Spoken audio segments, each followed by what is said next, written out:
During the inauguration, that Elon did that sort of "from my heart to you" gesture, which is what it was. And I spoke to Errol, Elon's father, about that. It's all rubbish about the whole Nazi salute. Calvin, our mutual friend, did a very similar thing. Basically, maybe as an ill-timed joke. He must have been aware of the consequences and so on and so forth. But he was really just trying to highlight the hypocrisy, wasn't he? Yeah, it was a carbon copy of the joke, from my heart to you. And if you look, and you don't have to look too hard, there's a lot of people on the left who've done that as well. It's not a Nazi salute. They tried to get Musk on it to test Trump's resolve. Trump's has no time for these people, the councillors. So very sadly, in Calvin's case, which is absolutely appalling, the useless American Catholic Church have cancelled Calvin as a result of that. You can argue, and I have argued this with Calvin, whether to do that gesture, even in a mocking way,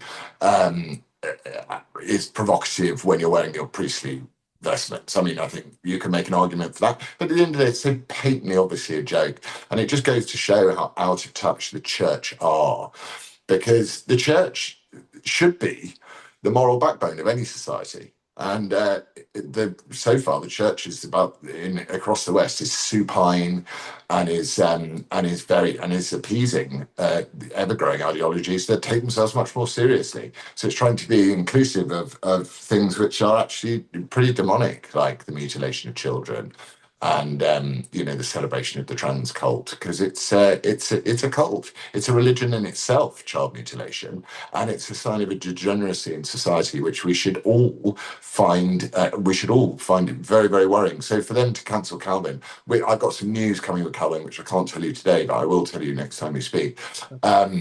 But yeah, I'm just ashamed to be a Christian sometimes. I mean, but at the end of the day, it does say in the Bible, when one or two or more of you gather in my name, then I'm with you. So I just think the organised churches are a disaster, a disaster. And is it good news or bad news about Calvin?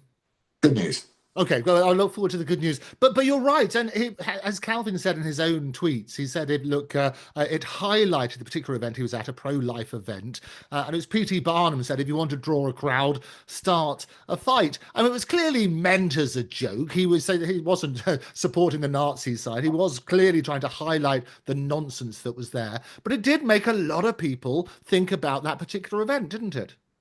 It did. And I think Calvin, I have nothing but huge and bottomless respect for Calvin. He has been persecuted and cancelled more times than anyone I know, including myself. And that's really saying something. And he's a true man of God, he is, but he's got a sense of humor, and he's a bit mischievous as well, which is a good thing. You don't want some sort of snotty vicar lecturing you about what God thinks you should think about trans people. You want a man of conviction standing up. In any other era, if and I'm just so sad that it's happened to him in Grand Rapids, which it's taken place. But in any other era, Calvin would be an Archbishop of bloody Canterbury.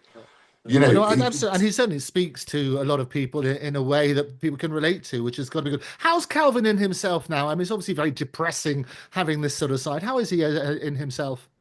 I'm going to call him today. I spoke to him yesterday. He's all right. He's very down. He won't ever tell you how really down he is. But he's gone to Israel, I think, to see some people, and he's just sort of staying out the way for a while we put together a little plan for him, which will come be announced this week.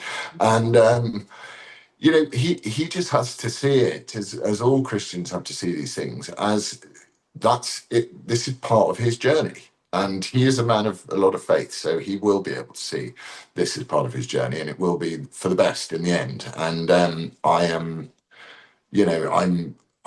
my heart is with him. I feel it's appalling the way he's treated. I hate the fact that no one gets behind people and doesn't support people on our side of the argument. And again, it just takes me back to that concern that we haven't solved these issues on the right in Britain, or even in the centre, in the liberal world of cancel culture and free speech. We haven't solved those, but we've got a big reaction coming to wokeism, and that could be actually a pretty nasty perfect storm. But in terms of Calvin, it's just you know, the man is courageous and he needs love and support, and he's got it, and he Oh, knows who his friends are. absolutely. The outpouring of support online. There were the traditional sort of voices who you could expect to come out and say the things, use the opportunity to have another pop. But the love that was there, and well, I look forward to the good news.